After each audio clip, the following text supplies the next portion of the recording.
Welcome back to the deep dive. So today we are opening a file that, I'll be honest, I've been looking at for a few days now. And it's one of those where every time you look away, you kind of feel like you need to check the camera on your laptop. Oh, absolutely. We are looking at what are called the spy hell files. It is. It's a huge, sprawling data set. I mean, calling it Yeah. a file feels like a bit of an understatement, really. All right. It's more like Yeah. a cartography of paranoia. Yeah. Or, maybe it's a map of a hidden reality that most of us are just too busy to even notice. That is the perfect way to frame it. Because we're not just looking at a story about, some guy. We're looking at this whole narrative engine, and it's driven by one man, R.J. Aguar. And the premise here is just it's cinematic. Yeah. It feels like a high-stakes thriller bleeding into the real world. Completely. I mean, you have a man driving his car through the Texas heat, and he's recording these audio logs, he calls them demos, and he is fully convinced, 100%, that he is the target of this massive, coordinated, multinational manhunt. When you say manhunt, we should be clear. You don't mean like a couple of private investigators in a sedan. No, not at all. Aguar is documenting what he believes is a convergence of international intelligence agencies. We're talking Chinese, Venezuelan, Russian agents, all working together with local officials. His own homeowners association, local law enforcement, I mean, the list goes on. Which, on the surface, just hearing that, Yeah. it sounds absolutely wild. It sounds like the plot of Enemy of the State or something. But maybe if it was directed by, like, David Lynch. Exactly. But this is the setup I want to propose for this deep dive, because I really think if we just treat this as a crazy story, we're going to miss the entire point. I agree. We have two very distinct layers that we need to unpack today. Okay, right. So you've got what he would call the on-the-ground layer. Exactly. Layer one is the gritty, tactical reality of his life. It's the micro-level stuff. We're talking about infrared modifications to his vehicle, specific license plate tracking, alleged food tampering in a local Kroger, and this incredibly complex legal war over a tiny little yard sign. It's the how of his daily survival. And then layer two. That's where the whole thing just changes gears completely. It really does. What becomes the philosophical framework.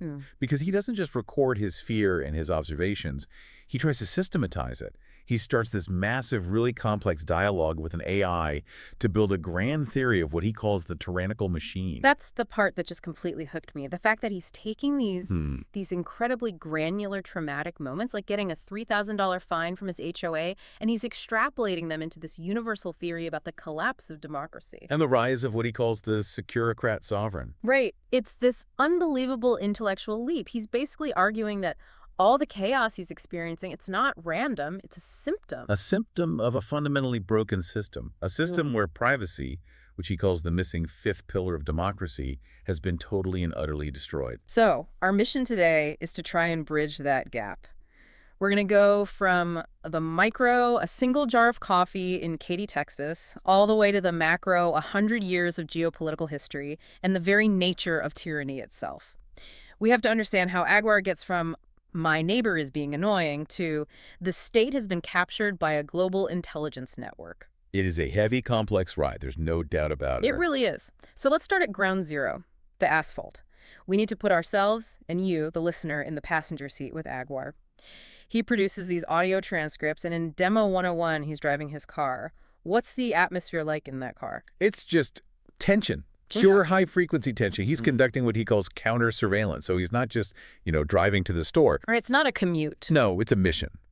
He is actively scanning his environment for threats. And what strikes me immediately is that the taxonomy he uses. He doesn't just say, oh, that car looks a bit suspicious. No, he's got a whole system. He has a classification system. He identifies them as W vehicles for whiskey and V vehicles. Yeah. And he's logging everything. The license plates, the makes, the models. With military precision. He calls out a Nissan Rogue plate Michael Victor Lima 5206. He'll mention a blue BMW plate XIR. He believes these aren't just random drivers.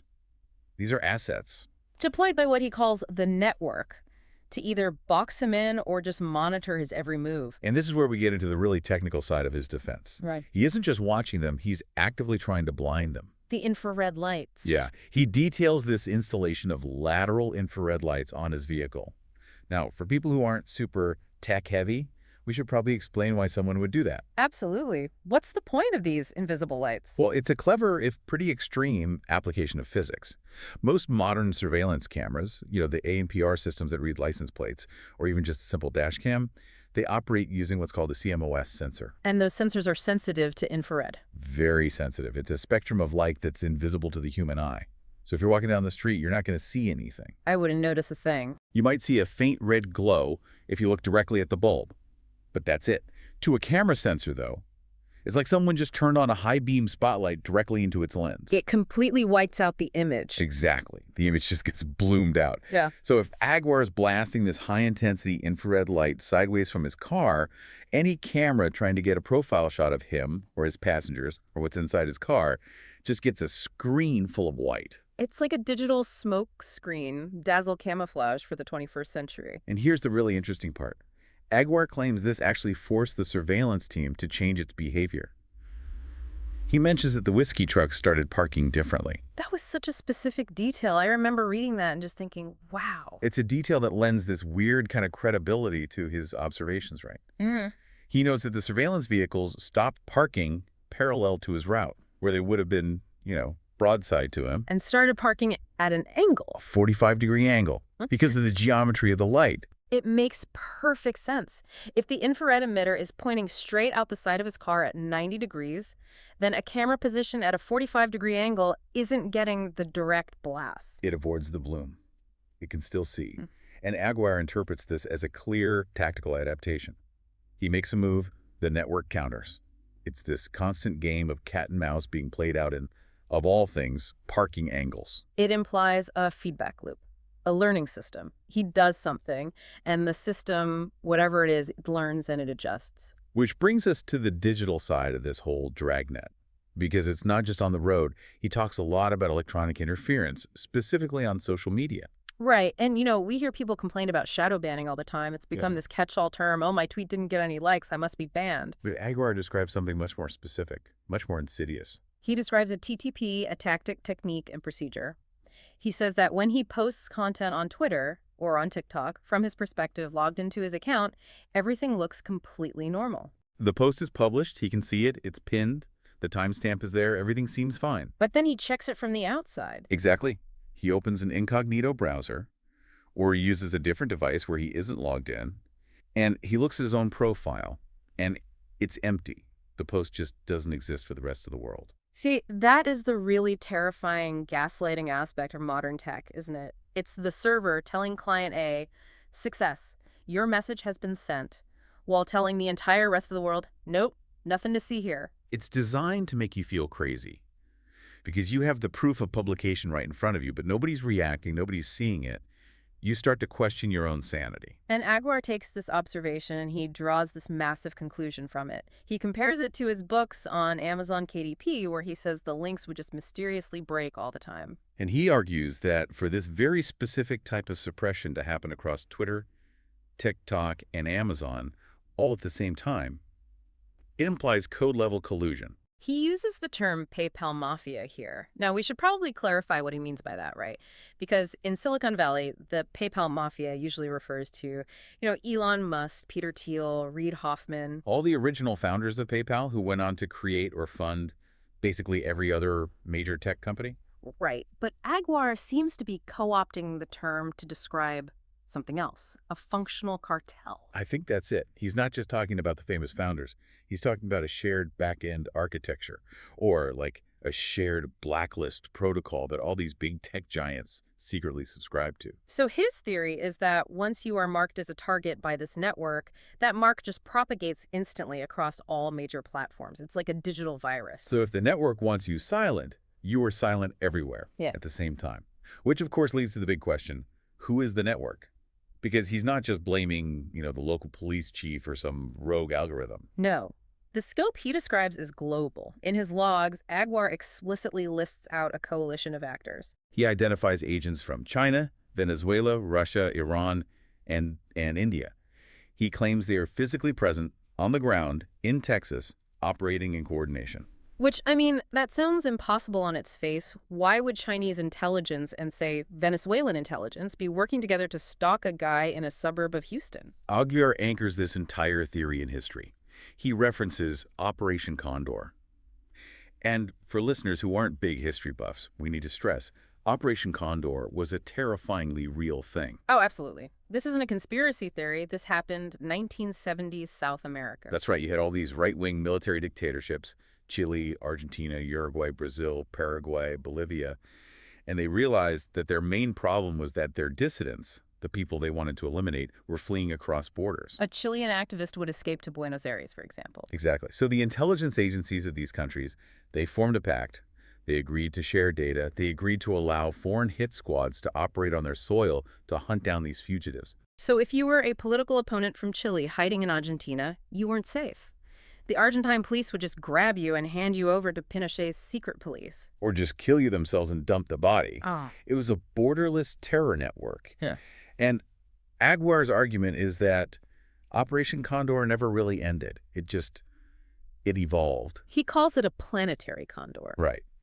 He argues that today, with the power of the internet, with computer vision, with this global surveillance grid, these hostile nations don't need to sign formal treaties in some smoke-filled room. They just need to share access to the same digital infrastructure. So his theory is that the state, as we traditionally understand it, with borders and flags and sovereignty, that's all just an illusion now. The real power is this interoperable transnational surveillance network. And if you become an enemy of the machine, it doesn't matter if you're in Beijing or Caracas or Houston, Texas, the network can see you. Huh. And it can reach you anywhere. It's the globalization of persecution. And Aguiar claims he is seeing the boots on the ground, or maybe the tires on the road, of this global coalition every single day. It's a terrifying framework to even consider. It is. But let's pivot for a second to the other front of this war he's fighting. Because if the surveillance is the physical and digital pressure, segment 2 is all about the legal pressure, the lawfare. And this is where the story becomes almost Kafkaesque. It's just bewildering. Aguiar mentions he is currently fighting 7 active legal cases. 7. At the same time. Yes. We're talking cases before the Supreme Court of Texas, in federal court, the Fifth Court of Appeals, Fort Bend County Court. It's a full-time job just keeping track of it all. And he makes a point of saying that before all this started, he had a completely clean record, right? He emphasizes that. He'd never been sued in his entire life. And then suddenly, he's just drowning in litigation. And the catalyst, the spark that ignited this entire legal avalanche, was a private property sign. You just have to laugh because it sounds so absurd. Walk us through that. How does a yard sign lead to the Texas Supreme Court? It starts with a simple neighbor dispute. Aguiar claims a neighbor, a man named Phil Denny, trespassed on his property and was being aggressive. So in response, Aguiar does what millions of Americans do every year. He goes to Walmart. Buys a sign. He buys a standard 6 by 9 inch plastic private property sign. He puts it in his yard. And the Homeowners Association, the HOA, they treated this like an act of war. They fined him $3,000. $3,000 for a sign. For a sign. And when he refused to pay, because he viewed it as a ridiculous overreach and a violation of his property rights, they took him to court. And it just escalated from there. It just kept escalating. Because he refused to comply with the court orders regarding the sign, it snowballed into contempt of court proceedings. They are actively trying to put him in jail over a piece of plastic from Walmart. But Aguiar claims it's not just about a power-tripping HOA. He argues the legal system itself is being actively weaponized against him using fraudulent documents. And we have to talk about the Frankenstein order. This is a very specific, and I should say a very, very serious allegation he's making. Absolutely. He describes receiving a court order, something related to his arrest or contempt. But when he looks closely at the actual document, he notices this bizarre anomaly. The body of the text, the main paragraphs, it's from a proposed order. Meaning it's just a draft. It's what the opposing lawyers want the judge to sign. It hasn't been ruled on. It has no legal power. Exactly. It's a wish list. Yeah. But then he looks at the last page, the signature page, with the judge's signature and the official court stamp and the date. And that page is real. That page is real. But it's from a completely different order. An old legitimate order from months ago, let's say from October of 2025. So he is claiming that they physically or, digitally with a PDF editor, Took the signature page from a valid old document and just stitched it onto the end of a new, completely invalid document. Precisely, like stitching the limbs of different bodies together to create a monster, hence the Frankenstein order. Okay, let me just play devil's advocate for a second. Could that possibly be a simple clerical error? You know, a busy court clerk grabs the wrong PDF file, attaches the wrong signature page. It's possible. I mean, courts are messy, bureaucratic places. Mistakes happen. But Aguiar points out the timing and the incredible utility of such a document. Mm. Think about it. If a police officer comes to your door to arrest you, they're not going to pull up the official court docket on a laptop and cross-reference page numbers and case files. No, of course not. They're just going to look at the paper in their hand. That's it. They're going to do a quick check. Does it say order at the top? Yes. Does it have a judge's signature on the back? Yes. Is there a date? Yes. Okay, good enough. So the document is designed to work on the street, to be enforceable in the moment, even if it's completely legally void in the actual court system. That is the danger. It creates what's called a color of law situation. It gives an officer just enough justification to make an arrest based on a total fabrication. And Aguiar views this as definitive proof of collusion between the law firm, he names them, Roberts Markle Weinberg, Butler Haley PC, and someone inside the court system. Because you can't just pull off a Frankenstein order without an insider. You need someone who can access the files and shuffle the papers. It's the weaponization of bureaucracy, and he claims it continues with other agencies, like the health inspector. The Fort Bend County Health Inspector, right? Yes. Aguiar claims a formal report was filed that stated his swimming pool was a nuisance and a public health hazard. Which would conveniently give the authorities another legal pretext to enter his property and harass him. Precisely. It's about stacking up justifications. But Aguiar says, hold on a minute. My back gate is locked. The locks haven't been touched. I have cameras covering my entire backyard. Nobody ever came onto my property to inspect the pool. So he's saying the report was a complete fabrication, made up out of thin air. Fabricated from whole cloth, just to create a paper trail that paints him as a bad citizen. It's character assassination by paperwork.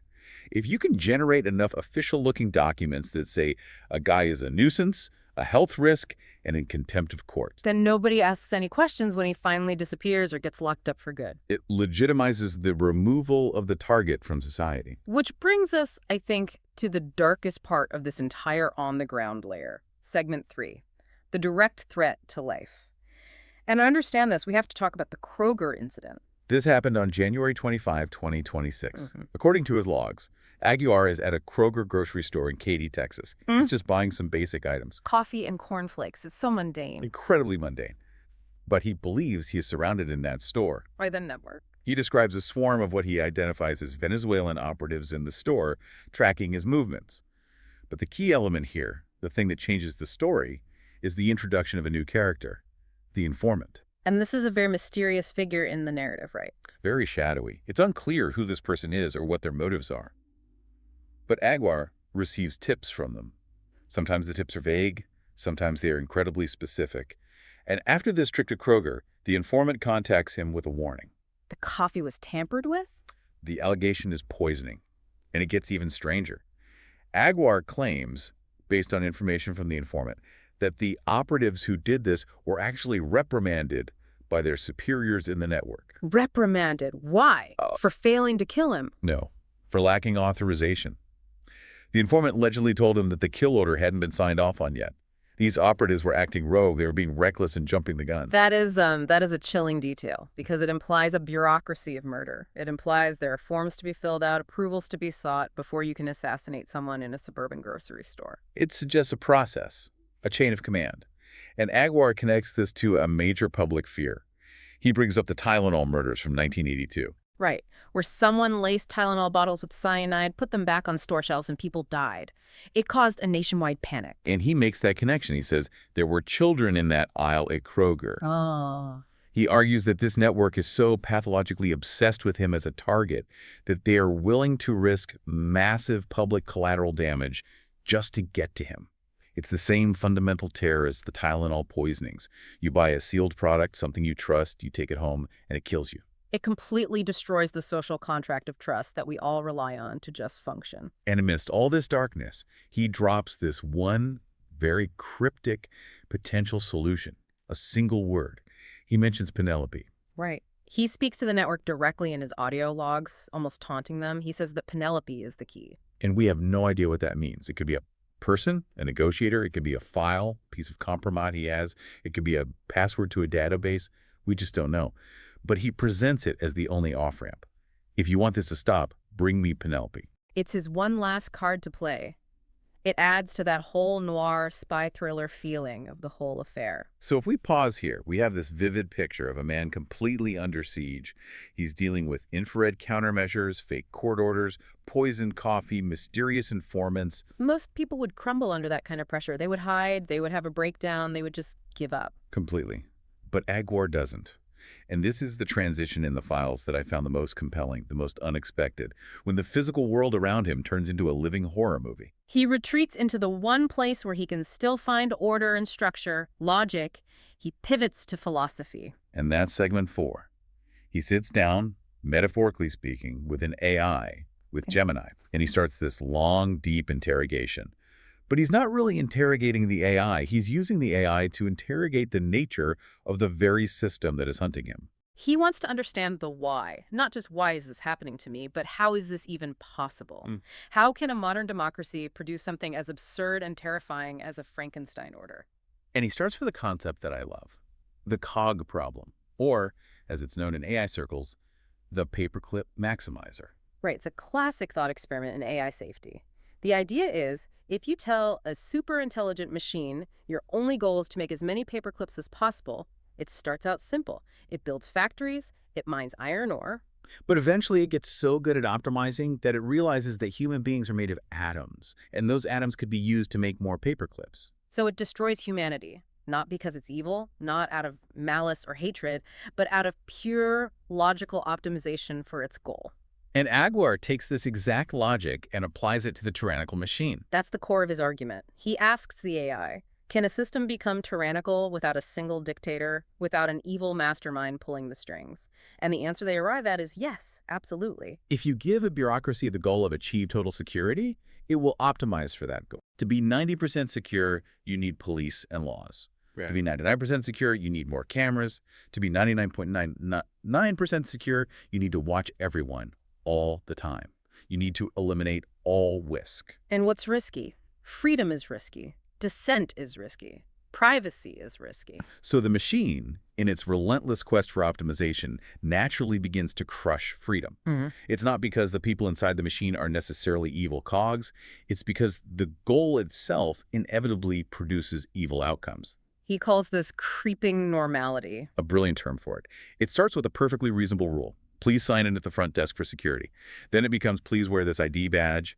Then you need to submit a daily log of your activities. Then for your safety, we'll need to scan the contents of your phone before you enter. Each step seems logical and reasonable on its own. But you take enough of those small steps, and you wake up one day in a prison that nobody ever explicitly ordered to be built. It just emerged. It optimized itself into existence. This leads him to what he calls his spy hell thesis, which is this argument that the state, as we know it, has actually abdicated its most fundamental jobs. This is a crucial point in his whole framework.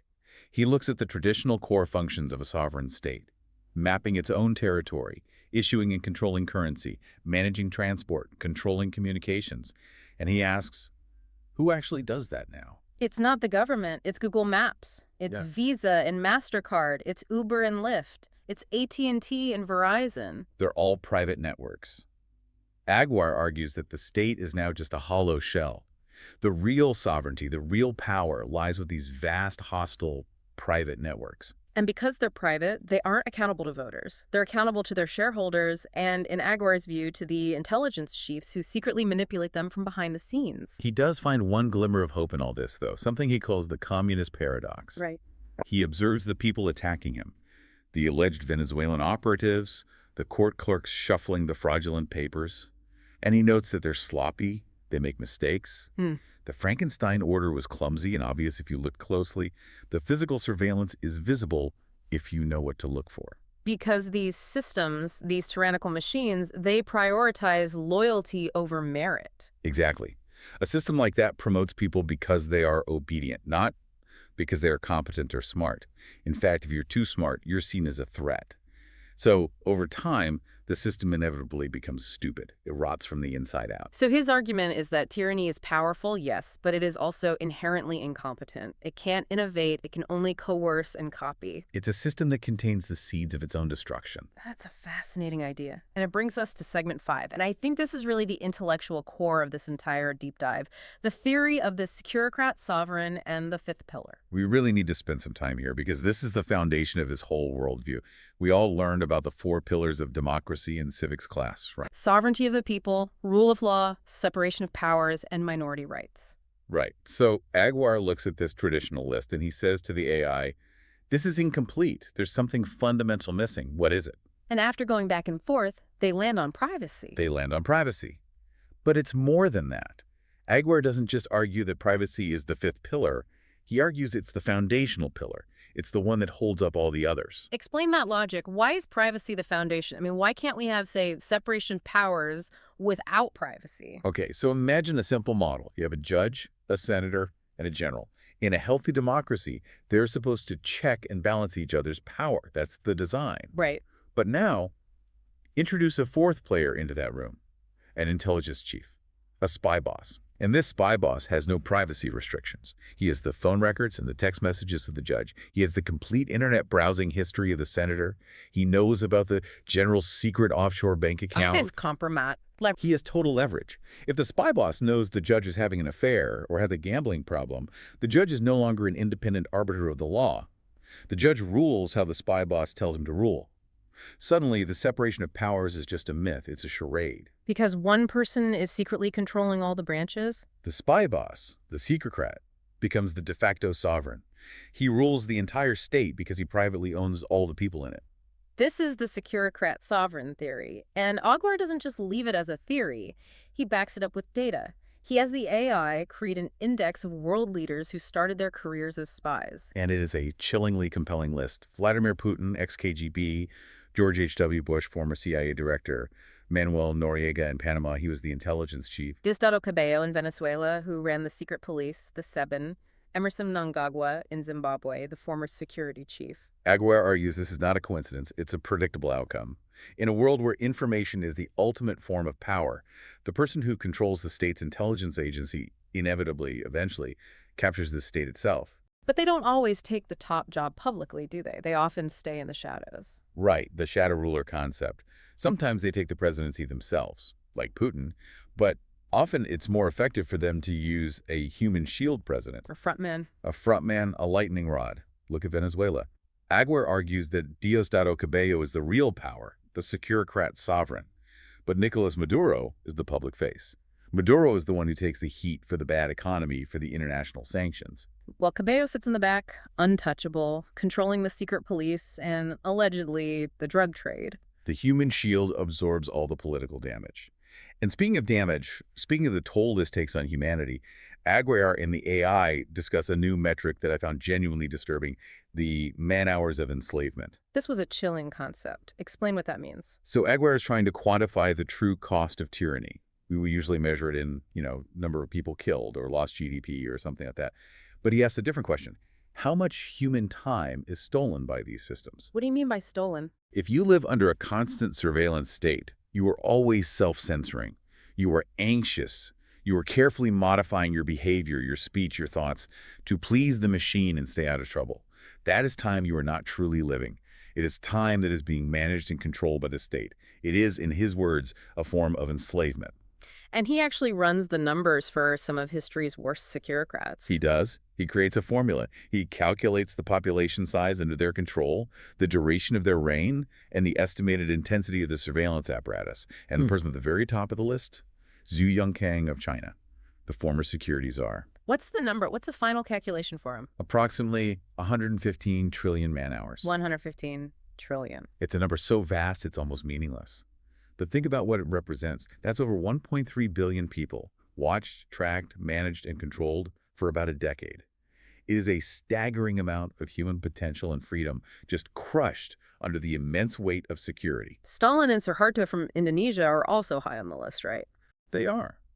But the modern digital state, with its cameras and algorithms and social credit scores, allows for a scale of population management of enslavement that the 20th century dictators could only have dreamed of. Because Stalin needed a human informant on every city block. Zhu Yongkang just needed a camera on every lamppost and an algorithm in a server farm. Precisely. Automation is what scales tyranny to a planetary level. So, okay, we have the diagnosis, we understand how the machine works, we understand the rise of the Securocrats. How do we stop it?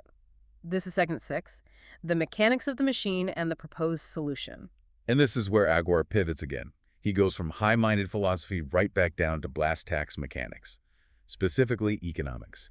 He asks a very simple question. How do these Securocrats pay for their secret networks? Because you can't exactly go to your country's Congress or Parliament and ask for a budget line item for, hiring Venezuelan hitmen to operate in Texas. Exactly. That's not a legitimate state expense. So you need dark liquidity.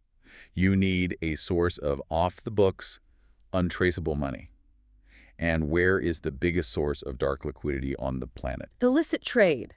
Drugs, human trafficking, illegal arms dealing. It's the only way. So the intelligence chief, the Securocrat, inevitably becomes a crime boss. It's not a choice. It's a structural requirement of the job. To maintain a secret army, you need a secret source of money. And to move that illegal product, the drugs, the weapons, whatever, you need logistics. You need supply lines. And this leads to Aguirre's concept of immune geo-entities. These are the black holes on the world map. Yes. Yes. Private ports, secluded jungle airstrips, entire islands that have been bought up through layers and layers of anonymous shell companies.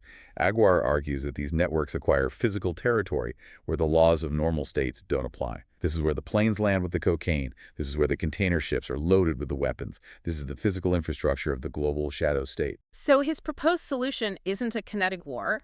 He's not advocating for sending in the Marines to shoot the bad guys. No, not at all. He wants to send in the accountants. His solution is what he calls economic excision. You audit them into oblivion. That's basically it. He says if you can use intelligence to identify these immune geo-entities, you can seize them through international law. You seize the private port in Venezuela. You ground the fleet of private jets registered in Cyprus. You find and tax the illicit GDP. You cut off the money supply. You cut off the dark liquidity. And if the intel chief can no longer pay the bribes, if he can no longer pay his operatives, if he can no longer fund the lifestyles of the politicians he controls, the leverage evaporates. The entire machine grinds to a halt and starves to death. It sounds so clean, almost elegant, but Aguirre admits there's a huge paradox at the heart of this. Because to get the data you would need to do this, to find the secret ports, to map the financial networks, he had to become a bit of a spy himself. The counter-invasion. He claims in his logs that he only started making any real progress against the Chinese and Venezuelan network when he started hacking back, when he successfully captured their operational database, when he managed to turn an informant on the inside. He had to use their own weapons against them. Which brings up the great Nietzschean warning. He who fights with monsters should look to it that he himself does not become a monster. The AI actually warns him about this directly in their dialogue. If you build a massive surveillance apparatus to destroy the Securocrats, what stops you from just becoming the new Securocrat?